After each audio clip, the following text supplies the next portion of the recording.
नमस्कार दोस्तों, आज हम इस वीडियो में आप सभी को भगवान शिव और माता पार्वती के पुत्र श्री गणेश के बारे में एक बहुत ही चर्चित कहानी सुनाने जा रहे हैं।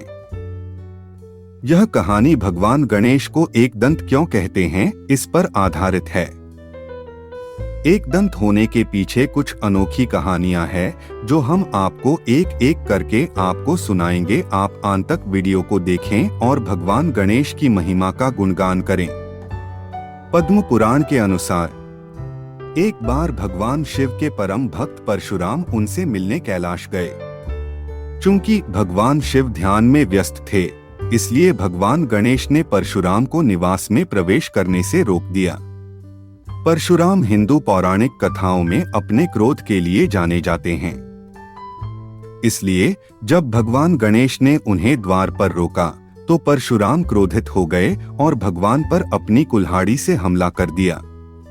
कुल्हाड़ी को देखकर भगवान गणेश ने इसे अपने पिता की कुल्हाड़ी के रूप में पहचाना, क्योंकि यह भगवान शिव द्वारा परशुराम को उपहार में दी गई थी।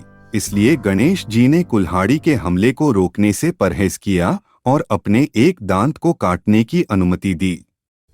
इस प्रकार गणेश को एक दंत के रूप में जाना जाने लगा।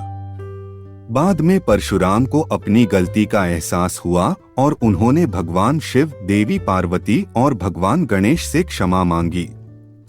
एक कहानी और प्रसिद्ध है जो इस प्रकार है। उनके एक दांत के बारे में एक और कहानी है। एक अलग किंवदंती बताती है कि जब गणेश जी को महाभारत के महाकाव्य को लिखने के लिए कहा गया था, तो इसके लेखक ऋषि व्यास ने उन्हें कार्य की विशालता और महत्व को ध्यान में रखते हुए लिखे थे। उन्हें यह महान कार्य करने के लिए कोई भी उपयुक्त कलम प्राप्त नहीं हुई, तो उन्होंने अपना एक दांत तोड़ा और उससे एक कलम बना ली। तो एक दंत होने के पीछे भगवान गणपति का महान महाभारत की रचना में एक योगदान था। यहाँ यह सीख दी गई कि कोई भी त्याग ज्ञान की खोज से बड़ी नहीं है। इसी संदर्भ में यह भी कहा जाता है कि जब भगवान गणेश महाभारत लिख रहे थे तो उनकी कलम टूट गई और वह महाभारत को बीच में नहीं छोड़ सकते थे, इसीलिए वह अपनी एक दांत तोड़ ली और उससे अपने कार्य को पूर्ण किया। गणेश बनाम मूषकसूरा की भी कहानी बहुत मशहूर है, जो इस प्रकार है। प्राचीन कथा के अनुसार मूषिकासुरा नामक एक राक्षस था। उसे वरदान दिया गया था कि वह जन्म लेने वाले प्राणी द्वारा नहीं मारा जा सकता है। गणेश को देवी पार्वती ने बनाया था और शिव की अनुपस्थिति में उनमें प्राण प्रतिष्ठित किया गया था। शिव के कैलाश लौटने के बाद उन्हें इस लड़के ने प्रवेश द्वार पर रोक दिया। गुस्से में शिव ने लड़के के सिर को काट दिया और उसे अपनी तीसरी आंख से जलाकर राख कर दिया।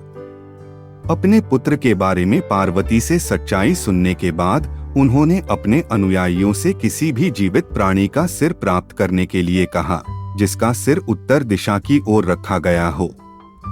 यही कारण है कि हिंदू लोग उत्तर दिशा में सिर करके सोना पसंद नहीं करते हैं।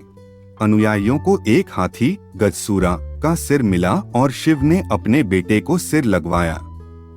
हाथी का सिर होने के कारण उसे गणपति या गजन्ना कहा जाता है।